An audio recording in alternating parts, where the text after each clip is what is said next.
তুলে আমাকে কী করতে হবে? বডি দিয়ে শিট পুল করে তারপরে কী করতে হবে, তাই না? ওয়েট। তো এটা হচ্ছে বেসবলের মানে কি পয়েন্টসগুলো হচ্ছে আমাকে দাঁড়ানোটা, হ্যাঁ, প্রথমে বডিটা ফুল ওয়েট কোথায় থাকবে? হিপে, মিডলে থাকবে। মানে আমি যে কি মানে পাওয়ার কম ইউজ করে, হাতে শক্তি কম ইউজ করে কী করবো, বডি ওয়েট দিয়ে কী করবো, ফুল পাওয়ার দেবো। তো এই কারণে আমাকে এগুলো অনেক ইম্পর্টেন্ট, এগুলো জানাটা। এই এই এই পজিশনগুলো জানলে আমার ক্রিকেটের অনেক সহজ হবে, ক্রিকেটের ব্যাটিং। এরপর হচ্ছে কি ফুল পাওয়ারটা কোথায় শিফট করবো, আমি গ্রিপটা বলি। ক্রিকেটে কীভাবে হয়, এইটা দুইটা হাতে কি শক্ত থাকে, তাই না? বেসবলে হচ্ছে কি লেফট, এই যে লেফটটা কি হবে, শক্ত থাকবে, মোটামুটি ধরা থাকবে। এটা হচ্ছে কি জাস্ট হ্যান্ডলিংটা, মানে এটা ধরা। আর এটা দিয়ে পাওয়ার দেবে, রাইট হ্যান্ড দিয়ে কী হবে, এটা দিয়ে পাওয়ার। এই কারণে এটা লুজ থাকবে, লুজ। এই হাতটা কী হবে, লুজ থাকবে, একদম শিওর লুজ। আর ফুল শক্ত হবে না, এরকম লুজ থাকবে। হ্যাঁ, গ্রিপটা কী হবে, লুজ থাকবে, মুভমেন্ট থাকবে লুজ, মানে একদমই লুজ রাখতে হবে। কারণ ওকে ফুল বডি ওয়েট শিফট করতে হবে, এই যে পাওয়ার।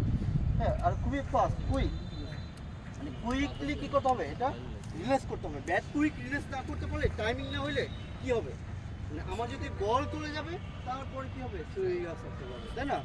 যদি শক্ত থাকে। কিন্তু আমার লুজ থাকলে কী হবে, লুজ থাকলে ফাস্ট স্পিডে কী করবে, মাসল রিলিজ হবে ফাস্ট, আর তখন ইজিলি আমার কি বল ওই ব্যাট ফাস্ট সুইং হবে। অর্থাৎ একটা বল যদি 90 মাইল বেগে আসে তাহলে আমাকে সুইং স্পিডও তো ওই স্পিড লাগবে, তাই না? 90 মাইলের স্পিডই তো সুইং স্পিড লাগবে। এই কারণে সুইং স্পিডটা অনেক ইম্পর্টেন্ট।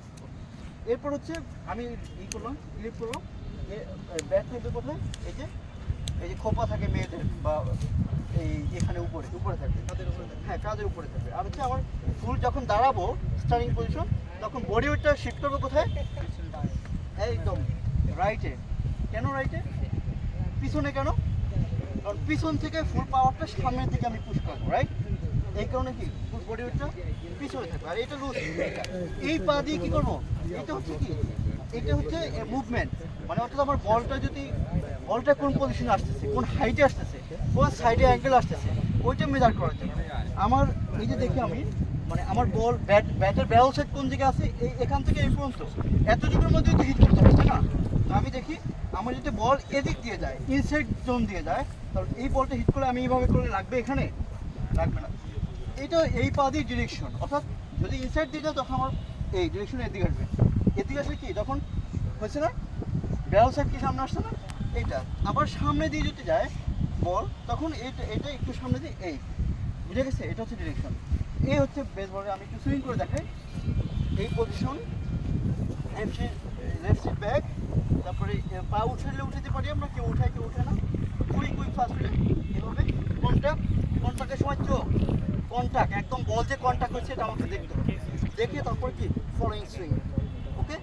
এরপরে ব্যাট রেখে দৌড়াতে থাকবে, হ্যাঁ, ব্যাট রেখে ফার্স্ট বেজে দৌড়াবো, হ্যাঁ। তো আমি সুইং স্পিডটা কেমন হয় দেখবি,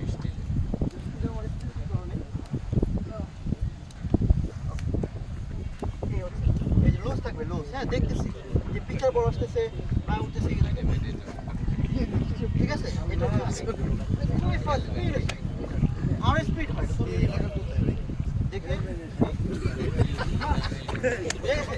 কিন্তু ছুটিতে হবে না, মানে যখন আমার সুইং যাবে চলে তখন আবার শক্ত হয়ে যাবে অটোমেটিক।